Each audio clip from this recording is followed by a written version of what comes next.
20 years ago, I walked across the country. I did a documentary called Walking the Wisdom of the Road. And it's a documentary on walking. And this is tougher than that.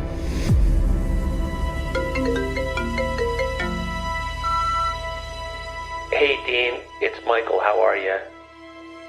I'm dealing with these spinal lesions and I'm trying to go down the rabbit hole to figure out what's happening to me, and there's so little information out there about the vaccines and COVID. And my first doctor totally thought that the spike protein was dangerous, but they wouldn't go on record. I'm wondering if you'd be interested in doing a documentary on what's happening to me right now. Give me a call, we can talk about this. If anyone chooses to not get vaccinated, there will be consequences. Ignore nasty, ignore anti-maskers, take that shot. The average doctor that prescribed these vaccines, they actually made a lot of money. And those who questioned and challenged the narrative were portrayed as dangerous and spreading disinformation. They don't understand why it's happening. I think they do. They just don't want to admit it.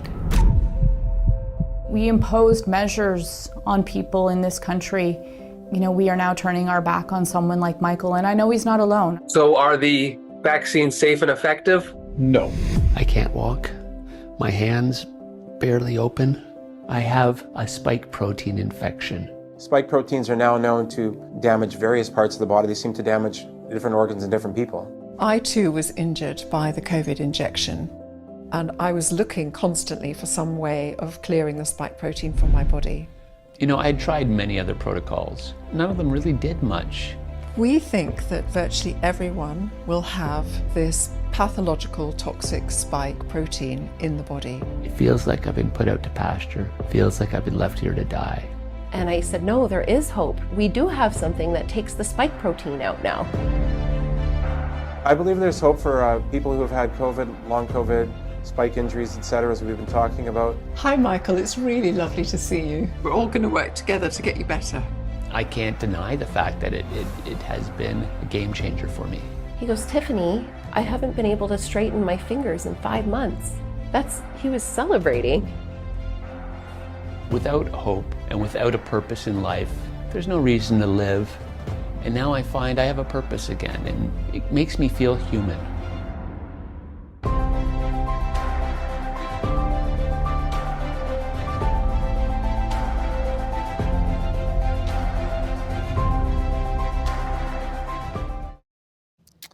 Documentary is Why Can't We Talk About This? A really powerful documentary, and it really focuses on the issues up in Canada. I found myself screaming at the television like other documentaries we've made ourselves. It's just so infuriating, the level of insanity that took place during COVID, and being reminded of it and seeing Michael's story. But I'm joined today by one of the doctors in that story, Dr. Tina Pearson. It's my honor and pleasure to be joined right now. Lovely to be here. Tina, Thank you. It's great to have you here. Just really quickly, I don't want to get deep in the documentary because it's actually going through a little bit of an overhaul, which is something I don't know if I've ever seen it before. This documentary came out last year. Why Can't We Talk About This? It follows this journey of Michael, who once walked across, I guess, all of Canada, and now is slowly, you watch him deteriorating until he's just a complete invalid, unable to move. And the documentary leaves you in this horrific, painful place with no solutions, and a beautiful guy just trying to see what's best. And right now there's a re-edit going on, because that said, why can't we talk about this with epilogue? Because he's actually started a protocol that is bringing back his ability to move his hands. It's bringing back, there's a moment where he stands up for the first time in a long time. And so I've been advising you guys a little bit on, should it be 2 documentaries? Should we put it all together as one? But just quickly, how is Michael doing, and what is, what's going on there? Michael is the most extraordinary man, as you will have seen from the documentary. Yeah. And at the end of the first documentary, he literally expects to be dead by last Christmas. Yeah. And he's going in that direction. He couldn't move even his finger by the end of the previous documentary. And in June last year, we came across Michael. And so he was given augmented NAC. Now, the reason Michael is so unwell is because he's got spikopathy. His body is full of spike protein from the messenger RNA that was injected into him. And now, is that because his cells just keep reproducing? This is something we keep debating on this show, and I don't know if you have the answer to it, but obviously this vaccine wasn't like, we didn't inject spike protein as a protein so the immune system could see it, attack it, create immunity. We taught our cells to become a manufacturing plant for this spike protein, which was the whole genius of mRNA. But do you think what's happening is his body just keeps producing it? I think he's producing a lot of it, trillions and trillions and trillions of spike protein, which is what most people are actually producing. But for him, it's caused transverse myelitis. It's causing demyelination in his spine. And that's why he can't walk and can't move his limbs and couldn't move his fingers. And if we clear the spike protein, we should enable the body, plus a few other protocols. I think he's taking some methylene blue and what else is he? He's doing a couple of things like that, some high doses of vitamins. His body will learn how to heal itself, but you have to get rid of the toxin. Right. And unfortunately, we believe that virtually everybody is now full of the spike protein, this terrible toxin, this poison. And even people, this is something that I get asked the most everywhere I go, is shedding, right? Is spike protein being shed? We've looked at a couple of studies, some that Peter McCullough has done and Nick Holscher, that are very compelling. I know there's a study of children of vaccinated parents where those children end up having antibodies to the vaccine form of spike protein, so they didn't get it naturally, so somehow they've got antibodies to the vaccine and they didn't get vaccinated. So really, honestly, probably some of the scariest things that I think about, because when we see all the harms that are now happening because of this, and you know, it's difficult to know how to test what we do, but I am concerned that even if we avoided this vaccine, we are probably, I would say luckily, probably getting a much smaller load being shed or sweat on us, or some exosome release from somebody that got the vaccine, but still in our bodies. And so that's what you're saying. You think this really is a very real issue. We think it's absolutely real, and that it's in all the patients that we see when we check, they have got spike protein still, even 5 years after having the injections. They still have got spike protein in their bodies, and it's still making them sick. And now Michael, because he's clearing out the spike protein, is starting to get better. And I saw him, I actually spoke to him a couple of weeks ago, and he's looking so much better. He really is incredible. And he's mentally so much better because he can see a future for himself now. You It's see absolutely something in life-giving. advancing. Yeah. It's really, it's wonderful. exciting. Yeah. Now you have a more personal issue with this. I was sort of surprised. So you're a functional medicine doctor, is that correct? Yeah, or? so I've got an interesting background. I started off in general practice, then I became a specialist in women's health, and I became very interested in something called mast cell activation syndrome. Okay. And then when COVID came along, I was actually quite innocent and naive, I have to say, but there were lots of red flags started coming up. So, for example, when they said, we're going to close the GP surgeries, I was like, what? You know, they need to open them for longer, because what are all the people going to do who've got cancer and depression and injuries and infections? Where are they going to go? What's going to happen to them? Yeah. So that didn't make sense. And then another red flag was, we're going to lock down. Well, that's a prison term. And you quarantine sick people in medicine, not healthy people, so that you ruin the economy, ruin children's education, their mental health. You don't do that. So that was another red flag. And then when they said we're going to vaccinate our way out of this, it was like, that doesn't work. That's crazy, especially when the condition it appeared, we could tell wasn't so bad, you know. Yeah. And why the big fuss?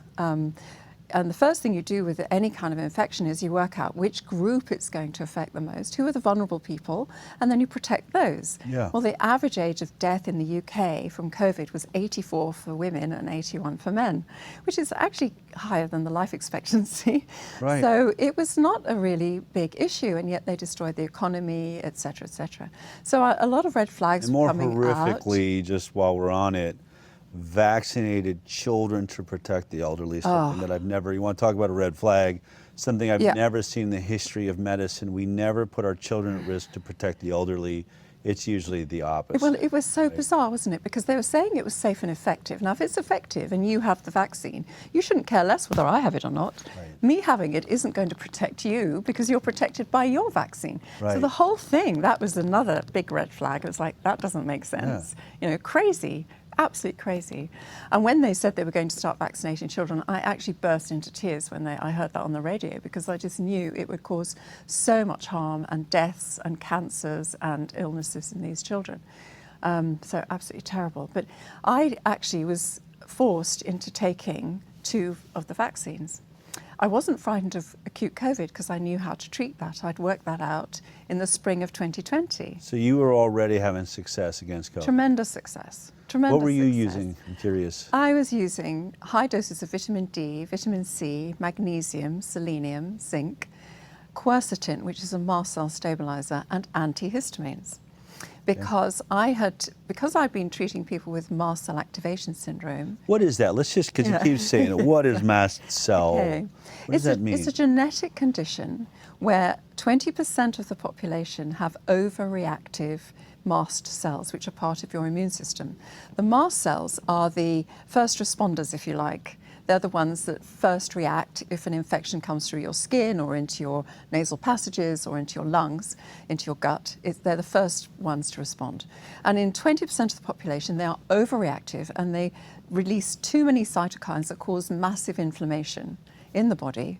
And then Are they designed to kill the infected cells? No, or what do they do? They're supposed to release histamine, which increases the blood supply to the area, and to promote the body healing and the other immune system So they're cells kind of just soldiers that come in, or scouts. Yeah. We got a problem, hey, and they just send off alarms to bring in exactly, and bring in the others. But what blood happens? Supply. Yeah, what happens with mast cell activation is that these, if you like, bouncers in the club just inside the door, they are overzealous and they don't let people into the club who should be allowed in. So they start overreacting to chemicals and blocking, but overreacting. And once the cytokine, the mast cells are activated, they release all these cytokines, 2,000 chemicals into the body that cause inflammation. So if somebody says they have IBS, chronic fatigue, fibromyalgia, chronic headaches, or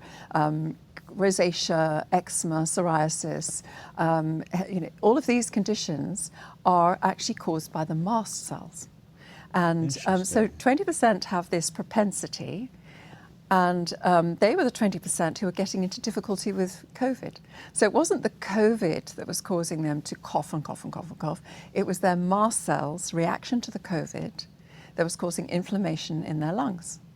Okay. So if I thought, well, let's give them what I would give for MCAS, which is those vitamins and minerals and antihistamines, but 1 4 times a day, not 1 a day. Yeah. And people stopped coughing, some of them within 4 hours. Nobody needed oxygen, nobody needed to go to hospital, nobody died. And a colleague of mine in South Africa, he came to the same conclusion that I did. And he's, as a GP, treated 14,000 patients with acute COVID, and none of his patients needed oxygen or went to hospital or died. And he treated them with antihistamines. Were you one of these doctors, did you get in any trouble for doing that, or did you keep it on the down low? What happened? No, well, I was very naive initially, and I actually wrote to Matt Hancock and to Chris Whitty. And so you threw up a flag. Hello. I know, I did. I got the cure. I know what to do. This can help people. And number 10 Downing Street, and the head of the Royal College of GPs. And I thought my phone would be red hot. Not a single communication from any of them. So I obviously put myself on a list of somebody to watch straight away. Yeah. And then in January of 2023, I was invited by Nigel Farage onto the GB News, and I said I had 10 minutes to answer his questions, and I said the PCR test wasn't COVID specific, and masks don't work, and blah blah blah, and that lockdowns were the worst thing, etc., etc. And then at the end of February, I was invited by Lawrence Fox onto his show for 15 minutes, and we talked about the MHRA public assessment report, which was in the public domain, and it showed that there was no safety data. I mean, it was so brazen. It was Yeah. there in this document online that the MHRA thought it was okay to give the whole population something that had no fertility studies, no carcinogenicity studies, no biodistribution studies, no pharmacokinetics, does it ever switch off, studies. I mean, unbelievable. No toxicity studies. Is it okay to give 2 doses? Is it okay to give 3 or 4 or 5? Right. Nothing. And then start switching them up, different kinds of doses. Exactly. And so I brands. went on telly and said this, and a few days later I get an email from the GMC. We've had a complaint against you by a doctor who was running a long COVID clinic, and worked for the Wellcome Trust as well. And this complaint was very vexatious and very ridiculous. And in spite of that, the GMC ran with it. And I had 18 and a half months of hell, literally. Wow. I wasn't allowed to respond for 16 months. And then they gave me 4 weeks. And then the lawyer who they chose, who was a GMC lawyer, I think, wasn't available for 2 of those 4 weeks. But anyway, we got a good response in. And they dropped the case 2 months later. Wow. And said there was no case to answer. Well, that was true in the beginning as it was in the end, but the process is the punishment. Yeah. So even though you had the treatment, you knew how to get people keep them from going to the hospital, you still had to get the vaccine. Why? Because I was told I couldn't see my patients and I would lose my practicing privileges at the hospitals I worked at. Wow. And at that time I felt very obliged to keep seeing my patients. I'd opened the first long COVID clinic in 1st of November 2020. I think it was the first one in the UK. And I was really helping these people because the long COVID patients were coming through and they all had mast cell activation. So I knew what to do for them. Is that what it is then? Is long COVID, you think, just a mast cell activation issue? Yes, because that can happen to them after any infection. And it just happens to be after COVID, right? So I was helping these patients and they were getting better. And I thought, if I don't have this jab, who's going to help them? I better have it. I didn't want to have it. Yeah. I took all the things that I said treated acute COVID, just in case, and the first injection was fine. The second one, within an hour I had a tremor in my right hand, so neurological symptoms. Eczema developed on the nape of my neck. I had rosacea come up on my face, my tongue started to swell up. I had peripheral epilepsy in my left leg, which happened on 3 occasions, it was very alarming. I had narcolepsy. So I was falling asleep mid-sentence. It was really bizarre. And I started to become unable to eat a lot of high histamine foods that I'd eaten all my life. I mean, I obviously had mild mast cell activation, but suddenly it was rampant. And so I was looking for ways to get rid of it from my body, from my patients as well. Once the long COVID clinic had opened, people with long COVID came and were getting better, and then they started being vaccinated, and lots of vaccine injured started coming to the clinic. So I was very interested in getting rid of the spike protein for them. Yeah. And it was the April of 2023 that I came across Fabio Zoffi and the Zero Spike project, and it was like manna from heaven. It's just amazing. So up until that point, though, the protocols you had used for mast cell that had dealt with long COVID, they weren't working for you they'd helped a little bit. Your injury? They'd helped reduce some of the inflammation, but they weren't getting rid of the main trigger, which was the spike protein.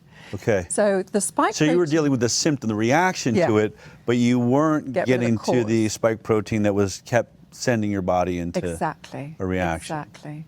So taking the augmented NAC was amazing. Augmented NAC. Augmented NAC. All right. Absolutely incredible. So I found that I took it. You take 1 3 times a day for 3 months and then 1 a day forever. And after 24 hours, I kid you not, after 24 hours of taking it, I woke up the next morning and the tremor had gone for the first time in 2 years. And the eczema cleared up on the back of my neck overnight. And the narcolepsy went away, never had the peripheral epilepsy anymore. The rosacea started to clear. It was incredible. And so I started promoting it to my patients, and I was seeing the same things happening in them, great improvements. And for like Michael, miraculous. I had a patient in June, She'd had 3 vaccines, and then she'd had, we shouldn't really call them vaccines, should we? She'd had 3 gene. I call them vaccines. They called them vaccines. Yeah. They still alter the immune system like vaccines do. Yeah. So Yes. yes, we could get into the Yes. therapy comes from gene technologies, which have failed pretty much across the board till this point. Yeah, so she'd had 3, and then she had a bout of COVID, and then suddenly at the age of 62, she started having tonic-clonic seizures, uncontrollable. What is a tonic? I haven't heard of that. Tonic-clonic. So her muscles were contracting, relaxing, contracting, relaxing, contracting, relaxing. So her arms and legs were flailing around uncontrollably. Side of her face went as if she had a stroke. And the first one, they called an ambulance. It lasted 14 hours. Jeez. I mean, she was fully conscious. She could understand and hear, but she couldn't speak during this episode. The NHS nurses pulled the curtain around her bay and ignored them for 14 hours because they didn't know what to do. They then said to her, "We think it's in your head. Off you go home." You're making that happen. I love that. Hysterical. Every time I hear that, it's mind-blowing. Yeah. It's a terrible admission of ignorance, isn't it? And then it happened again, and that time it lasted 16 hours. And that time the hospital said, "Well, we'll do a CT scan and we will send you to a neurologist." CT scan was normal, and this is often the way with this spike protein, spikopathy. A lot of the tests are normal. So it's almost like the perfect crime. Doesn't leave And they any just say you're fingerprints. crazy, you're making this up. Yeah, exactly. She saw the neurologist, and he said to her, "Your CT scan is normal. I have no idea what's causing this. We're seeing a lot of cases just like you, but we have no idea what causes it." And you just think, really? Yeah. Since 2021? Right. Really? What one thing, I've always said this, right, is, you know, when you get food poisoning, what's the first thing you do? Right? You wake up, you're projectile vomiting, you're like, okay, what did I eat yesterday? Only in mainstream medicine do we all start suddenly seeing cancers and heart attacks and, you know, seizures and thrombocytopenia and muscle spasms and say, God, I'm seeing so much of this. But we don't go, what is the one thing we're doing different than we ever did before? Like, why would this suddenly pop up? Exactly. Right? You know, there's not a whole lot of things that would be on on the list. It's not right? not rocket science. Maybe it was is that untested product. Maybe it was that experimental, you know, gene therapy that had never been injected in humans and was a failure in every animal trial. Maybe it's that thing. Maybe. You know, maybe. Maybe. At least like. I mean, the patients seem to know more than the doctors often in these cases anyway. So she saw me on the 2nd of June, and she'd already bought some augmented NAC because she'd seen me in a podcast with Dr. John Campbell talking about it. And I said to her, please start it, please, please. So she started it on the 3rd of June, and from the 7th of June onwards, she never had another fit. And she was having 6 of those fits a week. Wow. But they were lasting 45 minutes. By then it reduced in length, but 45 minutes 6 times a week. And from 2 days later, no more, because the spike protein was clearing out of her body. Her body was then able to stabilize and to heal. Wow. This is what we need everybody to do. Yeah, how does it, so let's talk about what is the mechanism? What is it, how does it work? Like what So NAC is a fantastic supplement. There are over 10,000. What's the NAC of the letters? But okay, N-acetylcysteine. N-acetylcysteine. So cysteine is a semi-essential amino acid in our bodies, and it's a precursor to glutathione, which is the master antioxidant. Sure, that's what we talk a lot about on this show. That's what clears the heavy metals out of your body and things like that. Absolutely. Yeah. So it helps with detoxification. It's really important as an antioxidant. So cysteine's a building block of that? Yes. Cysteine is needed to build that. It's available in some of our foods, but not enough, because we're surrounded, as you quite rightly say, by so many toxins. We need to have a lot of glutathione in our bodies. So we're deficient, really, in the cysteine. And so NAC is a great supplement to take, and there are over 10,000 publications talking about the safety and the mechanisms and the effectiveness, the benefits of NAC. Actually, one of my producers uses it every time she feels a cold coming on now, and she's got me doing this. True, I'm like, as soon as now, I used to go to my vitamin C. Now I just throw back in. I do actually take NIC for that. I'm like, oh, you know what? It does feel like it sort of knocks things out. So in the Zero Spike team, there's a fantastic Dr. Loretta Bolgan, And she, Loretta? Loretta, Okay. fantastic woman. And she has been investigating and publishing data all about the biochemistry of spike and what's happening in the body. And she published that the NAC will actually separate the spike protein from the ACE2 receptors. It will detach it. Wow. Which is amazing observation. And the ACE2 receptors are everywhere, as you know. They're in all our organs. They're in our brain. They're in especially our circulatory system, lining all our arteries and veins and so on, in our heart, and on the mast cells. And the spike protein attaches itself predominantly to the ACE2 receptors and then triggers them or causes inflammation. And she said, well, okay, it actually gets rid of it. It detaches it. And so then they started looking at, well, does the NAC do something to the spike protein? And when they looked under the electron microscope, they could see that it does weaken a few bonds. So they thought, right, we're onto something here. Yeah. Because the body cannot clear the spike protein on its own. It's far too complex. We've not made this protein in our bodies before. It's a non-human toxic poison. Wow. That we are now producing in trillions, literally trillions, of them in all our tissues, and we cannot clear it. We haven't evolved a way of breaking it up and getting rid of it. But the the NAC was weakening it a little bit, but not enough. So it was weakening a few bonds and then they were reforming. After about 36 hours, they were back to how they were before.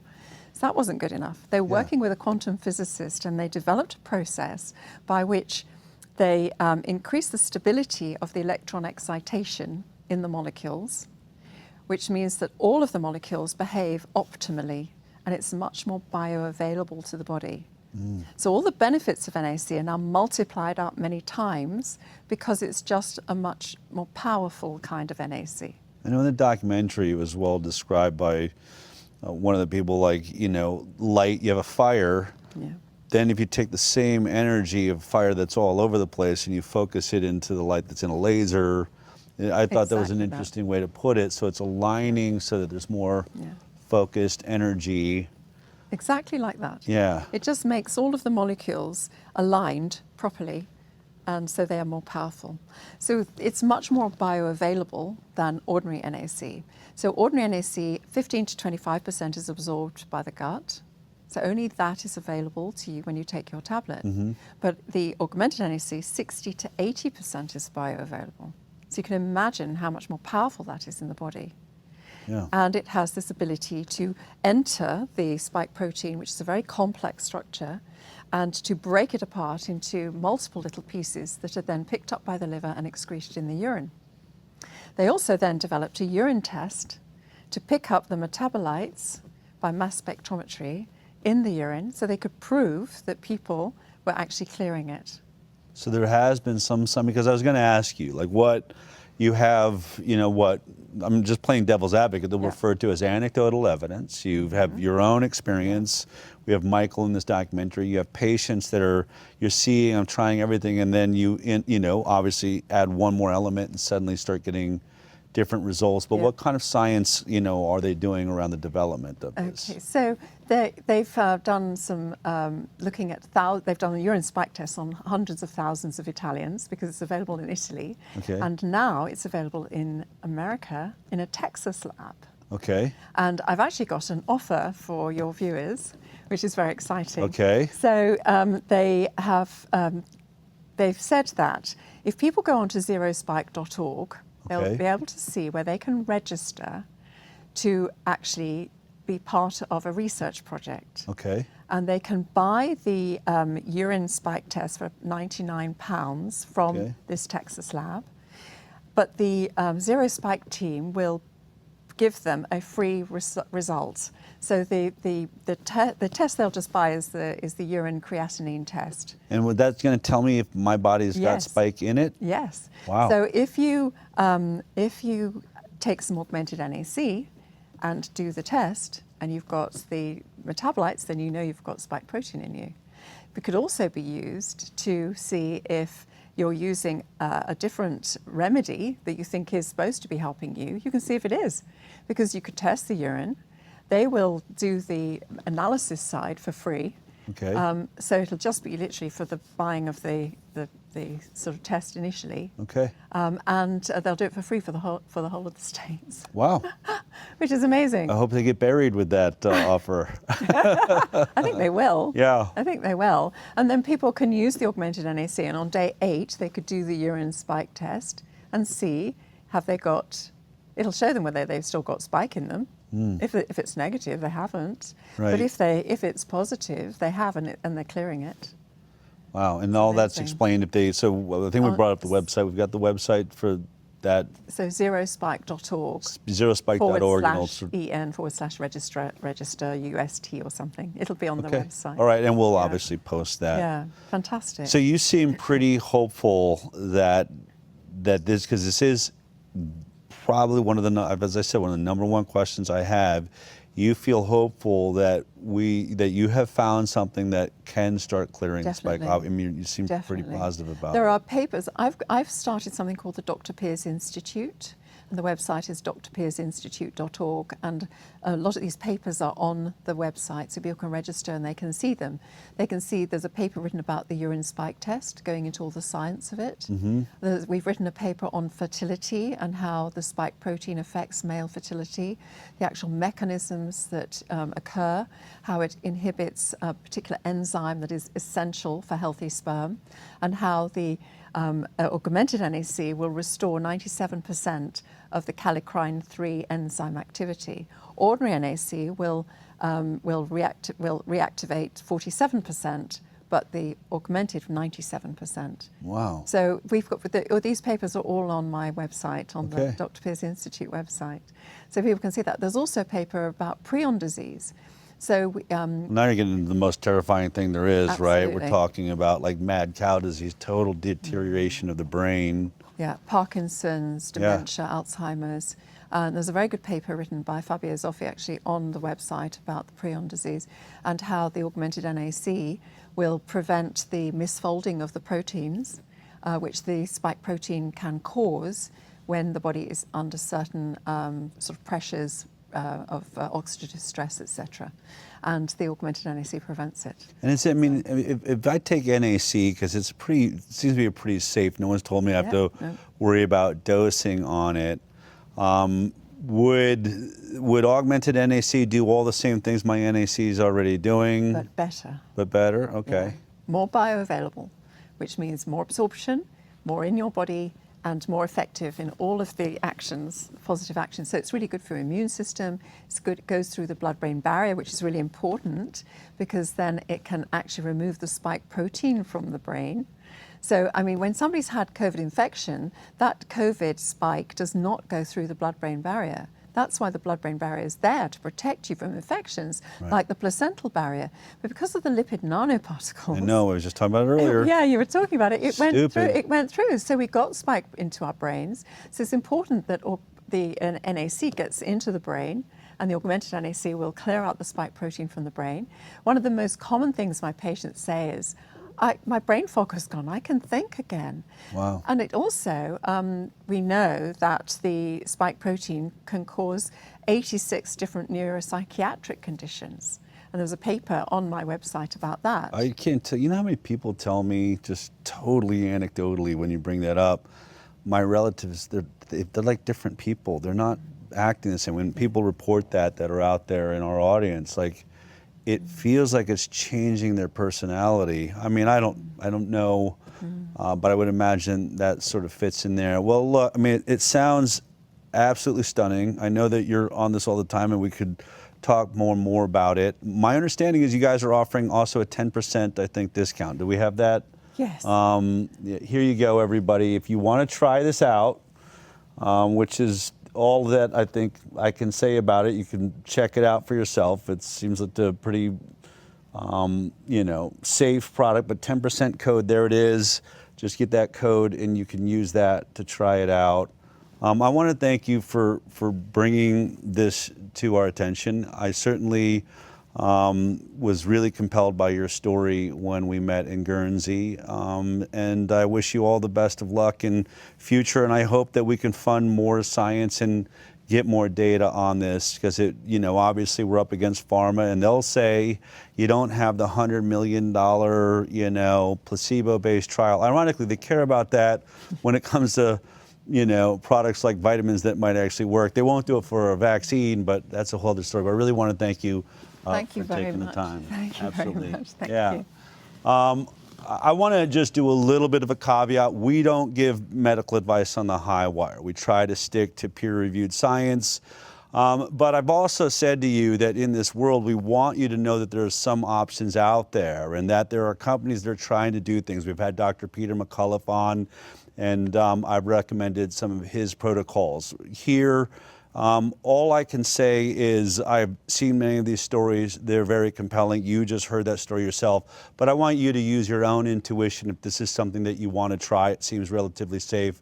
But I can't tell you whether I know that the product works or not.